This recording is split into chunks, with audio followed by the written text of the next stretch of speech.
Hi, everybody. Welcome to our 145 session. I'm Christine Hoffer. I'm the Executive Director for NY-GEO, in case you didn't already hear that. I am honored to introduce this group of panelists today on chatting about meeting labor requirements for the UTEN and large ground source heat pump projects.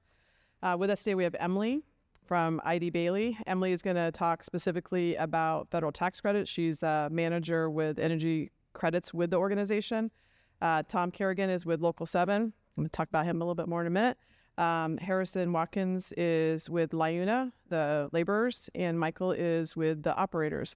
And just real quick with the plumbers and steam fitters, Local 7, we do a lot of career fair things together, which is great. They bring the system that they have downstairs on display, and we get to show it off to the kids, high school kids, and it's been really, really fantastic. So I appreciate that extra effort on their part with us, and we hope to be able to partner with more of our labor folks as the time goes on. So introduce Emily. Well, thank you, Christine, and thank you everyone for sticking around for the second to the last panel of the conference right after lunch, which means typically I'm feeling a little bit tired. So thanks for being here and thanks for hopefully staying awake. So with that, it is the second to the last panel.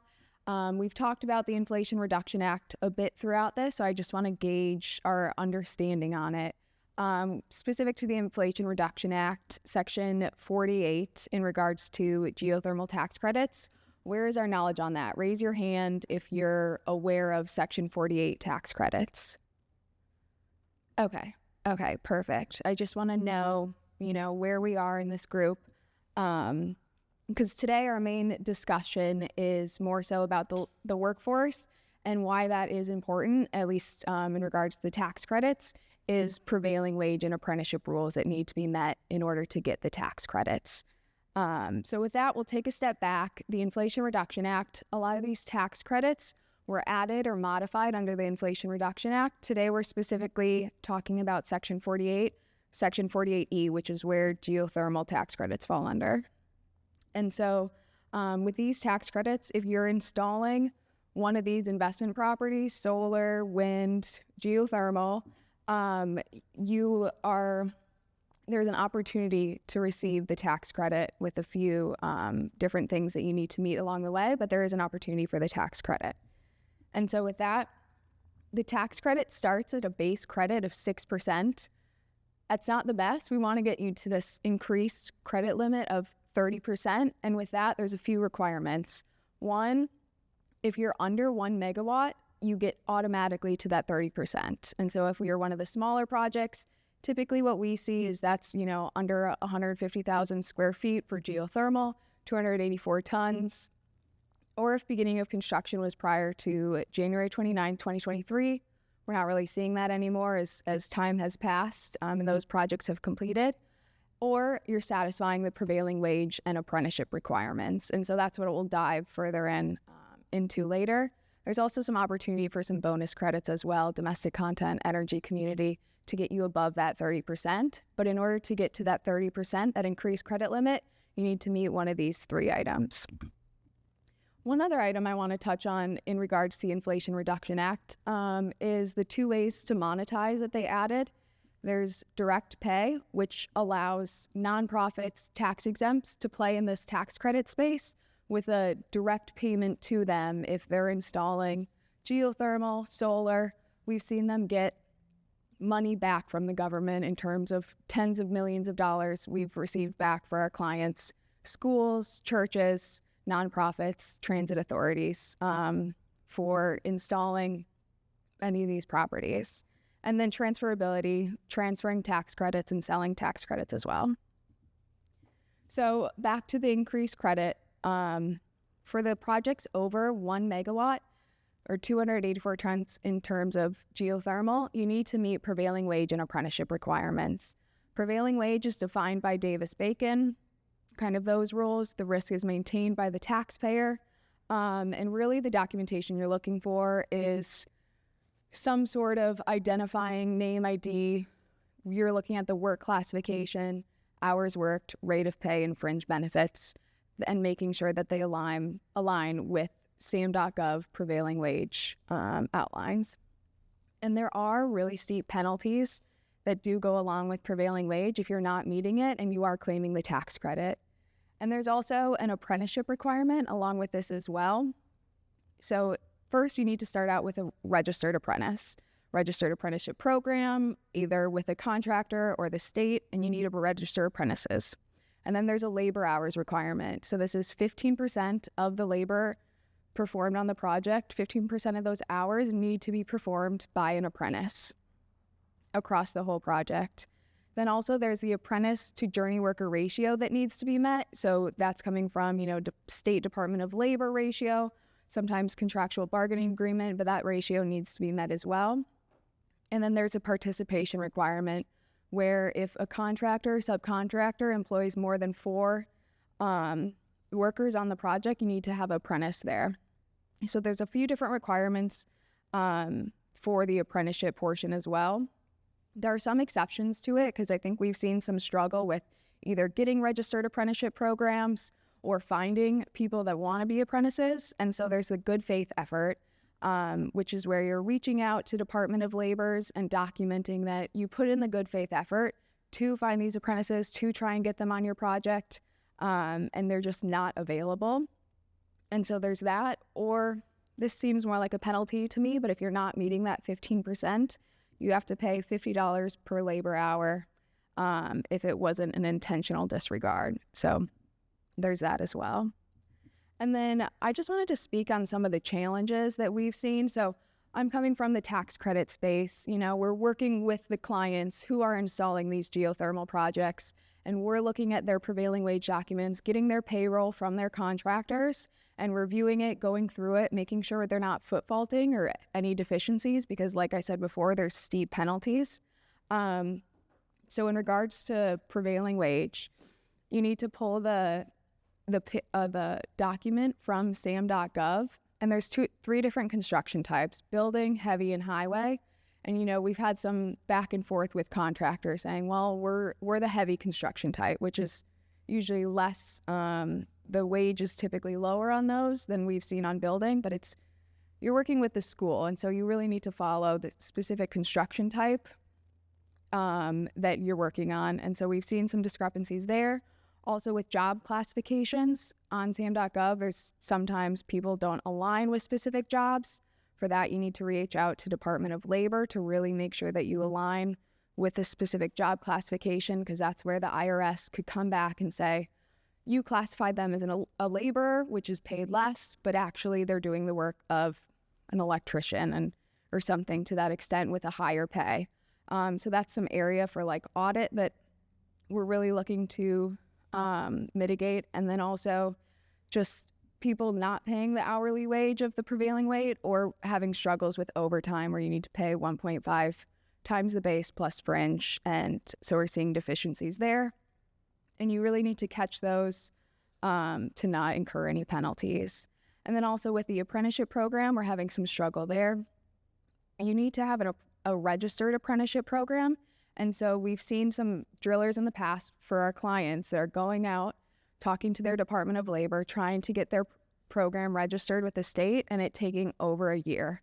And in order for their client to claim this tax credit, they need to be registered apprenticeship program. And so a lot of struggle there, a lot of time needed to register these apprentice programs. So we're seeing some struggle there, as well as the journey worker to apprenticeship ratio not being met. For this one specifically, it depends on the state, or sometimes the contractual bargaining agreement will have specific ratios you need to meet. If you have one apprentice, you need sometimes 3 journey workers. And if you're not meeting that ratio, that then reclassifies the apprentice as a journey worker in terms of prevailing wage, and they need to be then paid prevailing wage. And so we're seeing some deficiencies there with the payment. And then also, like I mentioned, the review timelines and the penalties that are incurred. So at the end of every quarter, you have 1 month to fix any deficiencies that happened in that, or there's a $5,000 penalty per employee that was underpaid for that quarter. So right now, just ended Q1. We're in that month. We're reviewing all of the data and making sure that all contractors paid prevailing wage, and there aren't any defaults or discrepancies in the information. So as you can see, with the tax credits and the larger projects, there are really a lot of planning that goes into this, as well as documentation needed in order to maximize your credit and go from that 6% to 30%, which really benefits, the person installing this energy property. With that, I will pass it off to Ton. Thank you.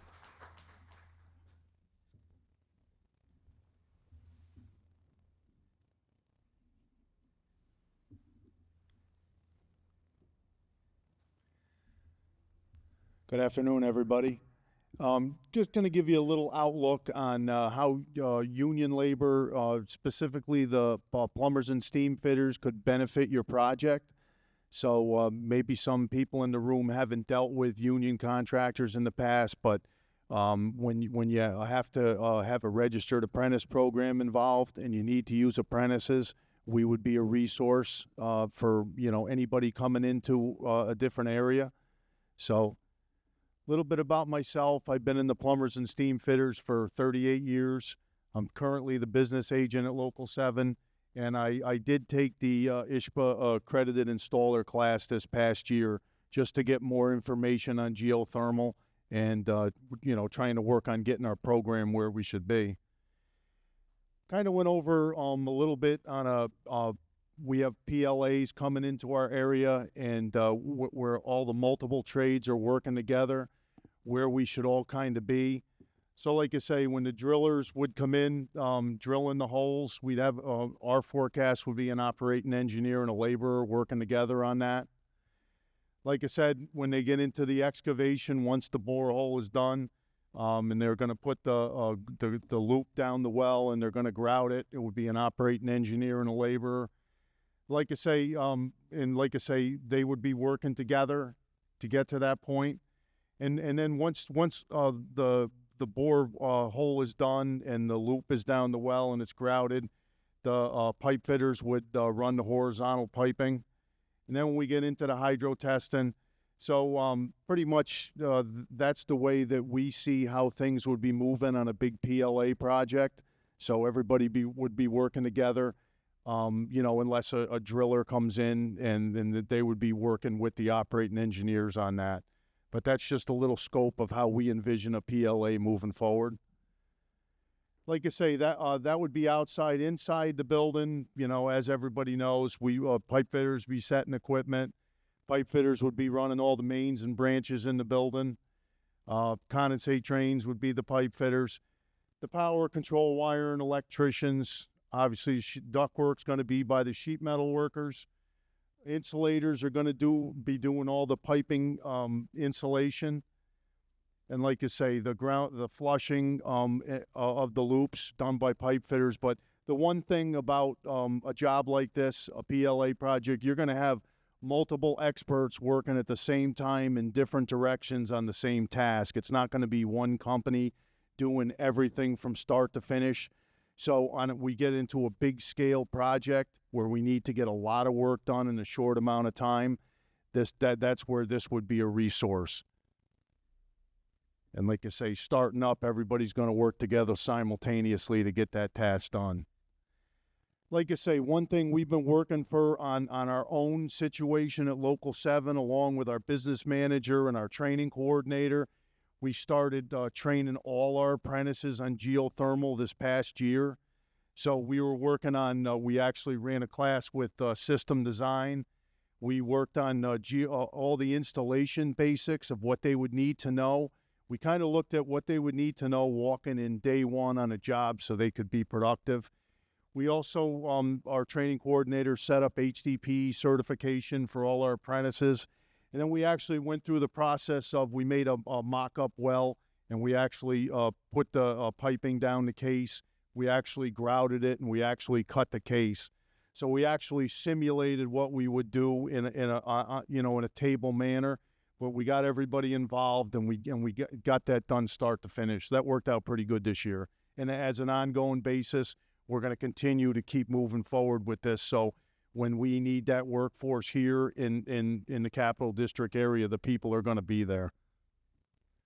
And this was just some of the things we've talked about all the scope of work of what we would be doing. One of the reasons that you would hire a New York State registered apprentice, especially in the plumber pipe fitter, these are everything that that those apprentices are learning over the course of their schooling at our union. So like I say, in geothermal installations is part of that, but use of tools, rigging, proper use of lift, ladders. So these apprentices come on the job site, they have the proper training that the contractors want when they show up on the job. The last thing anybody wants is people coming on a job that are untrained. So if you run into where you need registered apprentices, this would be a situation we have them trained and ready to go. This is additional to, this is based on our apprentices, this is based on our journeymen, and this goes across all the trades. The safety training is really important. You're not going to get people on the job site that are going to be a risk to your company, but when they're working in excavation, they're going to know it's proper before they're in there. They'll show up with HTP certification. If they're using lifts, ladders on the job site, really basic and short training, but if the training isn't done and something happens to an employee, it's going to be issue. Proper pressure testing, basics is really important. And just people going on the job site, using proper PPE, understanding how it works and understanding they're required to wear it. So that's some things that you get when you get, one of the union trades on the job site. These are a few projects that Local 7 members worked on. So we pulled out, this was one of the site tours, but one of our signatory contractors, T. Lemmy, did this one, and it was completed in 2021. And it was 190 boreholes for that project. So it was a good-sized project in our area. This was another one that was talked about. This was one of our contractors down the Steamboat Square, Collette Mechanical. They did all the interior work. So they did everything start to finish on the inside. They did not do the outside bore field. This is another one, a Hudson Valley stem up in Malta. Another, our contractor, T. Lemmy, did this project. It's 24 boreholes.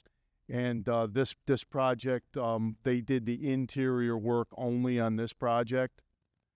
So this one is fairly recent. This one is at the end of construction right now to Saratoga County Airport. I've been out there over the course of the construction from the day that they started out in the bore field. And I've been back there as they're finishing the interior work. Eckerd Mechanical stepped up and they did everything from start to finish. They had Hawk Well Drilling, a local well driller, drill the well, and they put the piping down the case and they grouted it and then they walked away. Eckerd Mechanical took over from there. Everything went smooth, start to finish, 3-man crew doing the exterior work. They did all the interior work, so that was really a really smooth process and everything went well on that job. This was a project one of our signatories is doing right now. It's out in Holyoke, Massachusetts. It's a good-sized job, I think it's 144 boreholes. But this one, they've done, Grotsky is the name of the company. They're one of our signatories out there, and this one they've done start to finish. This one went really well. Their crew started with 3 guys on each branch circuit. And then at the peak, they had like 9 guys working outside, but everything went smooth. They fabricated everything on site, but the well drillers they used out there, they got 2 local well drillers got together. They ran 3 well drilling rigs at a time, but everything went simultaneously. The plumbers, the excavators, the laborers, everybody worked really smooth on this job. And this one is probably nearing completion right now. So this was a good-sized project. And like you say, there's a pilot that they're talking about in Troy, New York, of a 200 borehole well field, and it's going to be a UTEN network. When we get into one of these projects, we'll be working hand in hand with composite crews, with the laborers, with the operators, and like I say, we're hoping this one gets off the ground. This will be the first pilot, one of these in this area. So like I say, we're hoping that's going to happen fairly soon. They've been talking about it, but when we get into this, we'll be out on the road. We'll be working together very well with all the trades, so it'll be a smooth process. And like I said, everything that I've heard all the last 2 days here is everything about the Inflation Reduction Act. Where's it going to go? We don't know. We all hope and pray that it doesn't go away, but like I say, so that's a big hinge, but we're hoping for the best with that. And like you say, we talked about apprentice ratios. If you're on a job site and you got to meet the apprentice ratios, we have the apprentices ready to go. We had a project that a third party was helping this school district with it, and our contractor was on the job, and they reached out to me about did they meet the apprentice ratio, and they probably didn't think about really documenting as they went through, but the first thing I said was they got certified payroll. So as long as there's certified payroll on the job, they can account for the apprentices on the job site. They did have apprentices on from start to finish, and they did meet the ratio, but it's definitely a consideration going into it if you get into one of these projects and you got to meet the apprentice ratio. So documentation is huge, and like I say, this is just the reasons why you would use union labor. If it's a PLA project, like you say, when the people come to the job site, you're not hiring them off the street. You're getting a person that's skilled, trained, is going to conduct themselves in a professional manner. They're going to come safety trained. You're going to have people come in there that this isn't their first job. They understand the value of safety, that safety is really important to us. And like you say, adequate supply of manpower is really important for a contractor coming into another area. You call us, you need 10 people, you use them for the time frame you need them. When you do not need them, you can send them back. So if you're coming into a different area, so our being able to ramp up and down on manpower is a huge advantage and a selling point for us also. But like you say, the bottom line is the job's going to get done on time, and like you say, it's going to get done on budget because your workforce is going to be there and they're going to get the job done. Hi, everyone. My name's Harrison Watkins. I work for the New York State Laborers Organizing Fund. It's part of the New York State Laborers and part of our international union, which is called LiUNA. And to start off, I'd just like to play a short video to introduce our union. All of you, just a quick show of hands. How many people are familiar with the laborers as a union? Okay, so like 60%. So, all right, this video is not going to be a waste of time then, so we'll do it. What is the Laborers International Union of North America? We began as a construction union in 1903 and have grown into a powerhouse of highly trained workers, over 500,000 strong. We are the backbone of multiple industries across the United States and Canada. We build the roads, bridges, tunnels, and airports that get you where you need to go. We build the cultural institutions where memories are created, and the energy projects that power North America. We are the custodians and hazardous waste handlers to keep your family safe. We are the public employees that process our mail, keep our parks clean, and provide critical healthcare services. When disaster strikes, our response teams are some of the first to the site. We offer our employer partners a diverse, dedicated, highly trained workforce. From registered apprenticeship programs to continuing education, our training programs ensure our members meet the moment. With hiring halls across the United States and Canada, our workforce is ready to mobilize at any moment to get projects done on time and under budget. Right now, we're on the rise, organizing in every corner of the United States and Canada with our march to 1 million members. Feel the tower! Feel the powers! And power. Okay, so just a quick introduction for us in New York State. So across New York, we have about 44,000 members, and we also have multiple training schools across New York as well.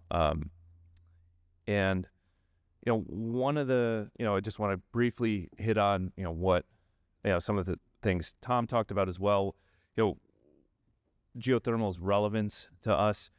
We understand too, in a broad scope, that this work is part of the state's climate law, right? It's part of the Climate Leadership Community Protection Act scoping plan, so it's going to be part of the state's energy mix, and so we need to do our best to be prepared for geothermal energy to be part of the state's energy mix. In terms of how we look at this work, we have similar feelings as Tom, is that it's going to be composite crew with each trade doing their specialty, right? And for us, we see it as some parts as similar to our utility gas work. We do a ton of utility gas distribution work, and we see a lot of the excavation, trenching, and things like that as part of the things that we already do, and are happy to do that. We know that there's going to be a ton of work, right? I want to talk briefly. Are folks familiar here with the Utility Thermal Energy Network and Jobs Act in New York State? So just a quick show of hands, who is familiar with that? Okay, now the follow-up question, are you familiar with the labor standards? So for anyone who, sort of, kind of, okay, great. So for anyone who doesn't know that along with the IRA, New York State in 2022 passed UTEN, or Utility Thermal Energy Network and Jobs Act. The labor language in that act requires a prevailing wage and strongly supports project labor agreements, and which, Tom mentioned quite a bit, but for anyone who doesn't know, that's a pre-hire collective bargaining agreement that happens before the project starts, that with union scale wages and benefits that contractors can enter into if they want to participate on the project. So that's part of, and UTEN also requires each major utility in the state to produce plans for at least one and up to 5 thermal energy network pilot projects. And I believe that there are currently 11 that have advanced. Is that correct, everybody? 11 projects.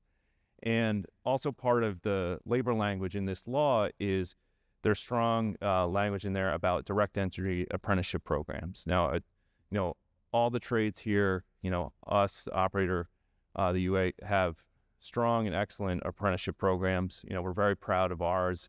We have training schools across the state, including great training schools in Albany and Newburgh in the eastern part of the state. As an international, we spend about $100 million a year on training. Training is something we take very seriously. We also understand the value and literal value if you're a project owner or a contractor and you need to observe compliance with the IRA and take part in an apprenticeship program. All of our apprenticeship programs are registered with the New York State Department of Labor, which is a prerequisite for IRA compliance. So we understand that as well. The other thing I want to talk about briefly is that we also understand the necessity of creating an on-ramp for tomorrow's workforce, for these kinds of industries. That's why we also do pre-apprenticeship programs. We have, in the eastern part of the state, we have our, what we call our Build and Beyond programs in the Capital District and Newburgh area. Those take cohorts of between, was it 8 to 12 people at one time, Mark? Is that fair to say?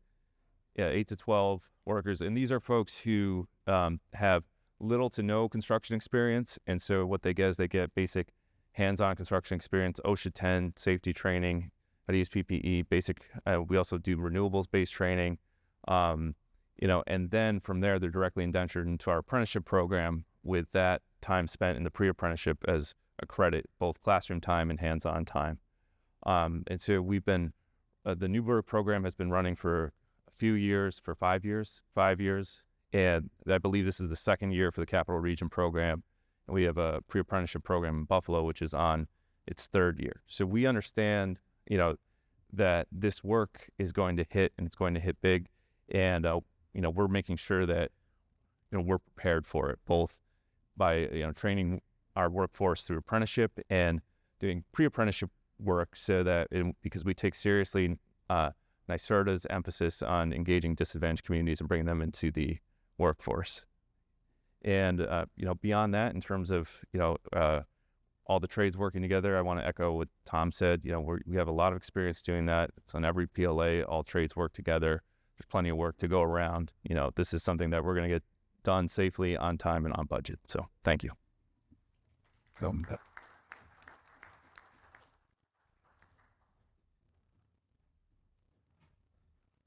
Oh, it's got your name card there.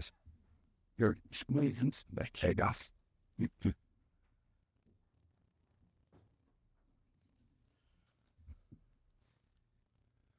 All right, good afternoon, everyone. My name's Mike Lyons. I represent the operating engineers, and I also have the honor of being the Greater Capital Region Building Trades president. So we represent around 22,000 union construction workers in a 10 county area.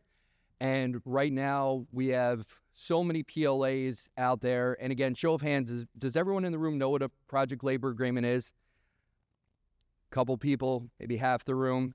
I know our friends in labor do. So project labor agreements, like my colleagues have kind of echoed, are a pre-hire collective bargaining agreement between either an employer, an agency, or a group with the local trades council.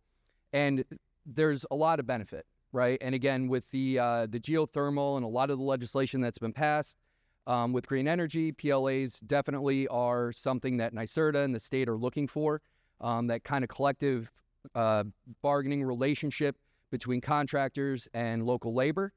But it increases labor relations. I mean, PLAs create a framework for cooperation between contractors and the local labor unions, which reduce any sort of conflicts or work stoppages along the way. There's also cost control because, like so many of the panelists had said, there's requirements for prevailing wage. Fortunately, in the state of New York, the unions in the building trades set the prevailing wage, so it's not going to be any more costly to engage union labor or enter into a PLA, which again has labor standards that are going to require PLA or require prevailing wage, require apprenticeship training. We have apprentices at the ready. We've been working on, again, the whole green energy kind of package for years now. But their PLAs, with cost control is everybody works under the same standards with a PLA. If you were to go out and hire a local contractor to do the, plumbing and pipe fitting, the equipment operation, and the laborer work, you're working with, 3 separate entities that may have all different sets of work conditions, work rules under their local collective bargaining agreement. What a PLA does is it standardizes all of the working conditions across all of the trades. There's going to be a little bit of a discrepancy just with the rates that are paid per trade with the benefits and the wage packages, but all the other working conditions, holidays, hours of work, any other paid time off, things like that, are all included in the PLA. They're all in black and white, and they're negotiated with the local trades council and the employers prior to anybody getting on site. So everybody kind of knows exactly what the project's going to look like. There's not going to be as many hiccups. It's going to typically come in under budget and on time. Right now, just in the capital region, we have around 15 project labor agreements that are working out very well with both local and national players. But it also creates, some workforce stability. Like a lot of the panelists had said, instead of going out, putting ads out in the paper for operators or pipe fitters or trying to find people on Monster or LinkedIn, you call the union hall and say, I need 3 operators, 10 laborers, and 4 pipe fitters. We can send those folks out. They're going to have the best training. Same with our apprentices. I think, again, my other colleagues touched on the union apprenticeship programs. They really are the gold standard. We've been doing these programs and running these programs for decades. And if you put together all of the union construction apprenticeship programs in the country, put them all together, it'd be the 3rd largest university in the United States.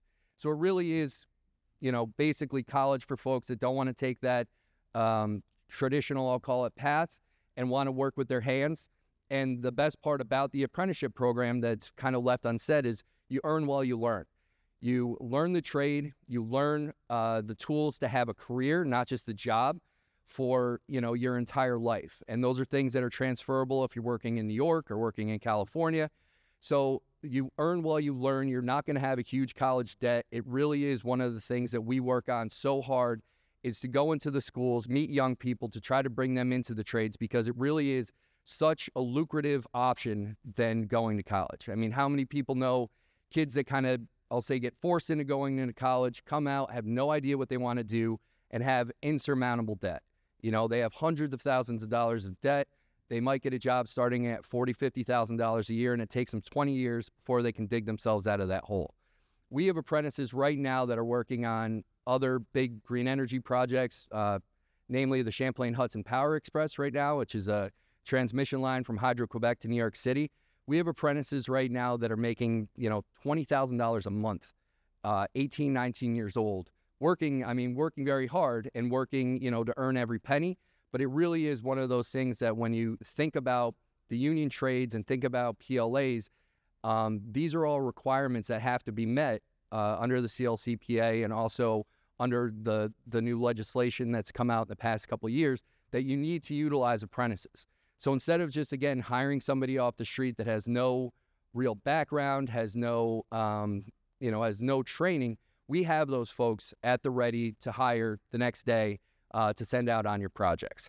There's also a lot of times increased productivity, because with clear terms and conditions of what you're going to be doing every day, there's a little bit less stress for the workers that are on the jobs, because they kind of know what they're going to be doing. There's not a lot of surprises. And, with all those very standardized guidelines, there's a lot of, and the interaction between the employers and the trades and the members of the trades it leads to timely project completion, right? Which everybody likes, leaves more money in everybody's pockets at the end of the day. So it really is one of the things that we hang our hat on, that if there is a standardized set of rules for everybody to follow, then those projects usually get done on time and under budget. And there's also a lot of community benefits. Again, like Harrison alluded to, with pre-apprenticeship programs, taking people off the street that never had any inkling whatsoever about what the trades were. I remember one of the programs that we tried to get off the ground in Albany. I went around and I was talking to some of the members of the first cohort, and I said, well, what trade do you want to get into? And they said carpentry. And I was like, oh, that's great. And he said, yeah, I want to install carpet. So they had absolutely no idea what carpentry was. And again, that kind of goes hand in hand with a lot of folks that don't know, what we do day in and day out. But it does give opportunities for disadvantaged communities, folks that are really in a tough cycle, that need a place to break out. And we can provide all those skills. If you're going to show up every day, you have a good attitude, we can teach just about anybody any trade that they desire. So again, there's so many benefits of utilizing union labor for these projects. Again, I feel like it's a no-brainer. We have the safest, most committed, skilled workforce out there. And again, with all of the requirements, I think it really is just a perfect marriage. We just, especially with the operating engineers, we are really trying to break in right now, because unlike the laborers and the pipe fitters, they already have contractors that have been doing this type of work. They do it every day. We're starting to really kind of break into that so we can work composite with the two other trades and really start to break this market open. I've had a few conversations already with SUNY Albany. The work that they're going to be doing there on campus as far as geothermal is all going to be done under a PLA. So that may be our first test case. But again, it's one of those things that it really is something that everybody should consider when you are bidding these jobs, looking at these jobs, to contact your local trades council, contact your Department of Labor to check the rates and things like that. So you've got everything in front of you, and then we'll kind of do the rest. So thank you guys. I know we're going to probably do some Q&A now, so I will leave it up to you. Thank you. So does anybody out there have any questions for the panel? Hi, I'm Jean Bergman from St. Energy Project. I know a number of organizations that have sort of early workforce development programs, and mostly they're about 10 hours of OSHA training. And it seems to me like there's a really big gap between that and then actually an apprenticeship program. And what's the pipeline from one of those to the other? So I can only speak for what we do at the laborers, but it seems like that would fall under some of our pre-apprenticeship programs where it's, and they range from, I'd say, 6 to 10 or 8 to 12 week course, 8 hours a day. One of the things that we've tried to do and done successfully is get funding for a stipend for participants so that they're able to be paid to do the pre-apprenticeship program, because we understand that asking folks to leave a job to get the training necessary to be an apprentice is not feasible for people, especially folks who come from more difficult backgrounds, don't have access to the same resources, right? You have things like transportation or childcare that get in the way of participation. So in our perspective, and then Todd or Mark, feel free to weigh in here, but I think the pre-apprenticeship programs are the best bridge for that sort of thing, for going from just an OSHA 10 to full participation as an apprentice.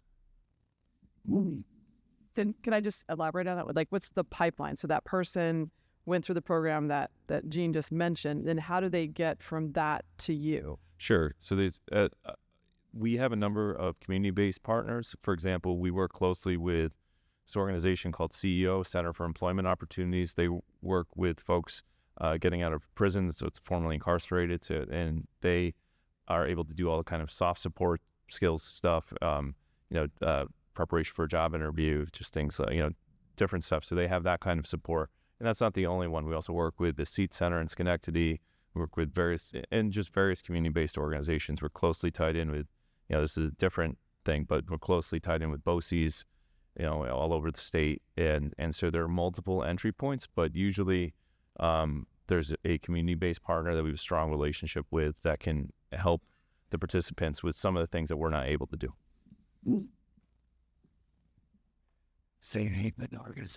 How you doing? Tom Gandolfini, Plumbers and Steam Fitters, Local 373.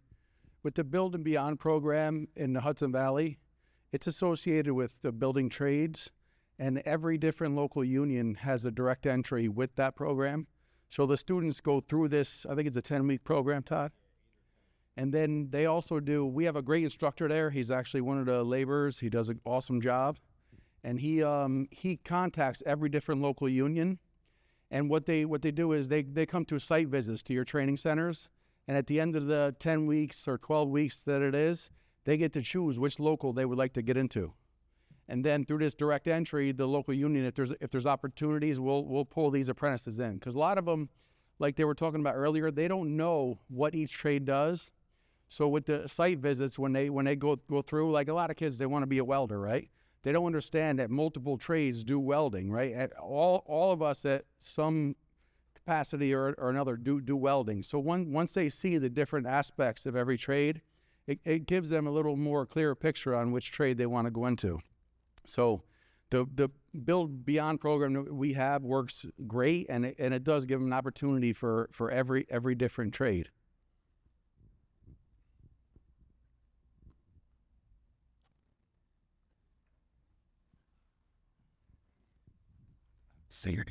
Yep.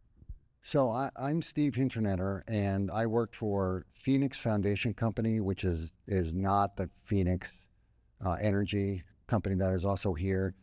I can speak on behalf of a union contractor. We're a union contractor. We're probably the only union contractor that is doing geothermal installs, drilling, right? The drilling is the most difficult part of all of that, right? So we partner with the multiple trades that are up on the stage here for, utilizing. That's where we get our workforce from.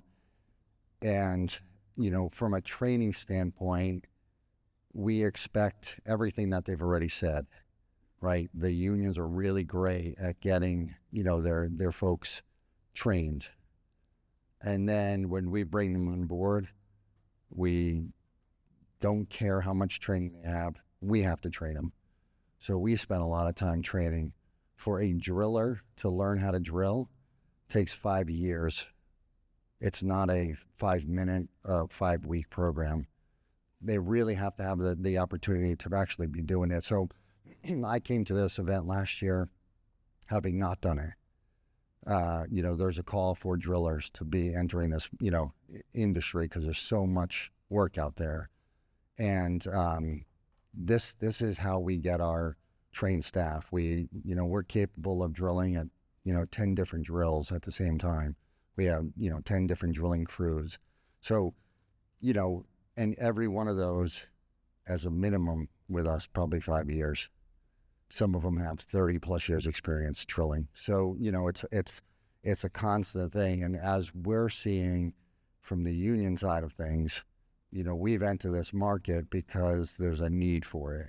It's not just a pure hey, we just want to jump in, so yay, we're going to take a piece of this. But there's so much work that's going on that we really have a need.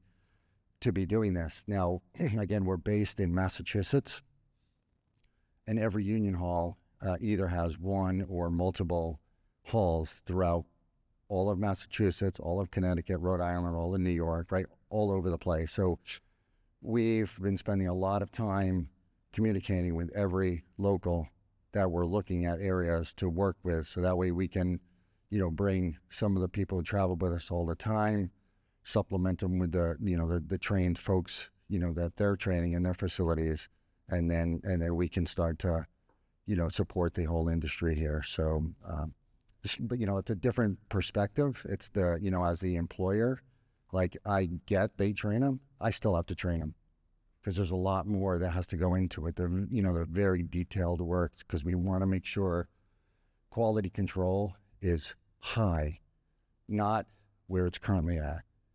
It needs to be high, and we're gonna pull that up. We're gonna make sure that everybody who does this work doesn't cut corners. We just you can't afford it. As you know, buyers of this and suppliers of this and specifiers of this, you need to get 100% capacity out of what we're putting in the ground, and you can only do that if it's done correctly. And you know, having seen a lot of projects from Canada to the U.S. to Europe, there's QA/QC that has to be brought up. I mean, that was another session, so I don't need to talk about QA/QC, but just a good perspective. Thanks. Say, Hey everyone, my name is Rick Potts. I'm with the State University Construction Fund, and I just have a question about the well drillers themselves when they're performing the work on our projects. Are those well drillers unionized, or are they? I'm just trying to understand how the whole PLA works with the well drillers, and if they're not unionized companies, and maybe there are, I'm just not aware. Just want to understand that better. Sure. So at this point, there are not, quite honestly, a lot of union well drillers available. So what a PLA does is a PLA, first and foremost, is not a union-only agreement. Everybody has the opportunity to bid on work on a project labor agreement, but they have to agree to the terms and conditions of the PLA to get the work. So in most PLAs, we have provisions where it's called a drag-along. So if you have a crew of, say, 4 people and there's a 25% drag-along, the contractor will sign up to get onto the job and say, hey, I want to bring 2 of my guys in, a well driller and a helper, but I also need 2 other people, you know, in my crew. They'll call us, they'll call the laborers or the pipe fitters and say, I want somebody out of your hall. But we allow for, in the PLA, that non-signatory employer to bring their key people in to perform the work that we may not have somebody that's got the experience. We try our best to provide somebody with the experience, but I'm sorry, I forget your name, Steve. What Steve had said is that we can't just snap our fingers and produce a well driller if nobody's done it. It does take, 3, 4, 5 years to really master that craft. So what we allow for in the PLAs is for a non-signatory employer to bring in those key folks to work with our folks. And then again, if we do send apprentices or members that are just learning, it's great because they get to see it in action. They may not be running the piece of equipment, but if they do it long enough, now they become someone who has that aptitude, who has that experience, that when Steve's guys retire or they move on, we have somebody to fill that gap. So we do allow for, it's not a union-only agreement. We do allow for those key people to come in and perform that work. Thanks. Anybody else? I got a question. Oh, okay. JR has a question. Tom, you mentioned you sat in on an ICHPA training. So is ICHPA gonna be doing things with your folks, or are you gonna do those training programs yourself? How's that gonna work? We've been working on that. In fact, I talked to the director downstairs. I can't remember. I have his card, but we talked about that. And on our national level, we've been working with them. It was a little heavy on design more than the installation side, which our members would be doing on the job. but they're in negotiations between ISHPA and our national union about putting together a program that's going to work for our training centers. So they're in talks, and they're reformatting the program. They're coming up with a new course this year. So hopefully it's going to meet our demand, because we have a lot of members across the country in Canada. So we're working on that, and I just had a conversation this morning with them. But that was a great point. But we're on it. We're working on it. So for those of you that don't know, ICHPA, the International Ground Source Heat Pump Association, if you attended dinner last night, you heard Jeff talk about all the training that they're doing. And oftentimes we're asked, what is ICHPA? What is NY-GEO? We're the state trade association to support New York State members. ICHPA is the same with everybody, but more importantly, they set the standards for training. And so what Tom's talking about is the accredited installer training, which is very design heavy, and they're turning that into 4 iterations, focused more on techs, and then loop installation, and then design, and then accredited installer. So that a young person, say a BOCE student, our goal, and when we did the drilling demo, was to introduce everything that we're doing and all the variety of jobs that there are to do within geothermal, that these kids could have a look at. Drilling, very important, because we need the young people in school to buy into drilling, because a lot of the drilling companies are family owned, and the children aren't necessarily transitioning into drilling because they see how hard their parents are working. They may not want to do that. But so by bringing in fresh blood, I guess, we will be able to do that. So eventually maybe there will be a group that has drilling, falls underneath of them, so that the projects will have drillers on it. I know that we get calls about how does a project ensure that they meet all the requirements when the drilling happens so much earlier than everything else. So how do we work through that when the boreholes have to go in first, and then maybe there's not something until a little bit later? Can they do a PLA just for the drilling when maybe you don't have somebody that meets what their needs are? I'm not saying that quite right, but to understand if they have to drill first and then move into the project and meet the requirements for the project. So to just have the drilling piece covered under a project labor agreement? Well, if the project is, the hole's going first, yep, and then the geothermal system's hooked up last. Yeah. So how to meet the requirements, and is that necessary to meet the requirements of the project, maybe the dollar amount of the project? And it may not be an issue. I don't know. I'm just asking the question for our drillers. So the question is it how to meet the labor requirement? Yeah.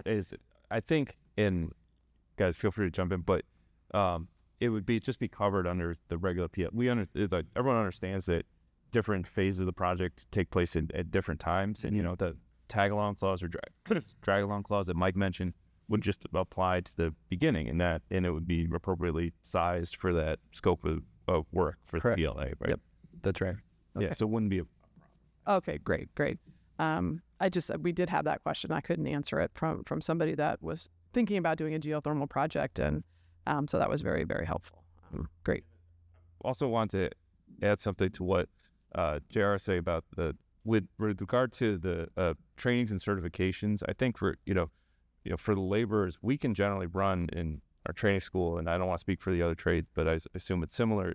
Whatever trainings you need is the industry standard. Those are the trainings we want to run at our training schools, and that's we made the emphasis on training, and Steve talked about it, but that's something we take very seriously. So if you're in contractor, and you say, or project owner, and you say like, hey, this is the gold standard of the industry, and this is what I want, we'll run it in our training schools, and we'll run it ahead of time.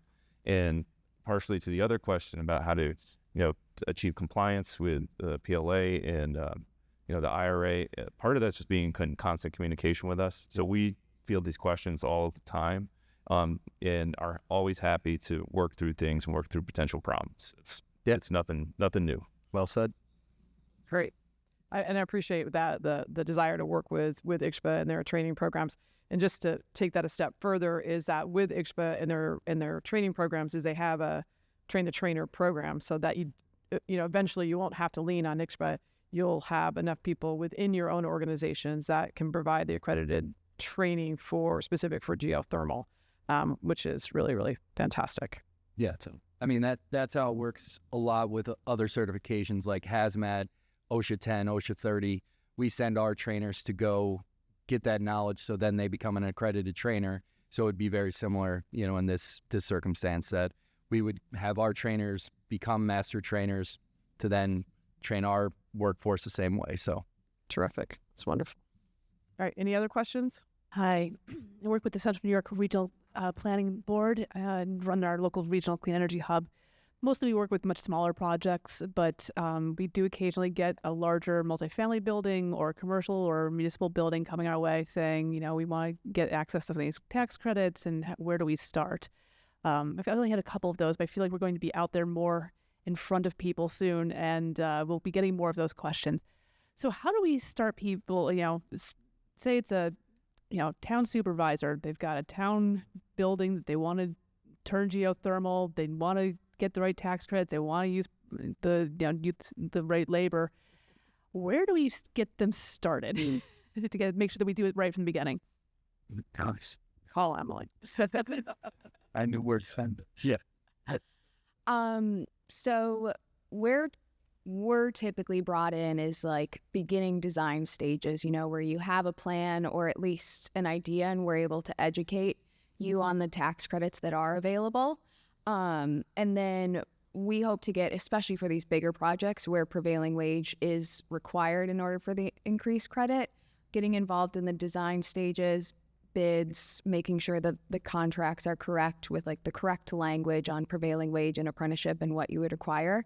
So we're really getting involved in those early planning stages where maybe you had the idea of it and now you're moving forward with the project, and pulling us in to make sure that the contracts, bids are going out correctly and we have everything outlined.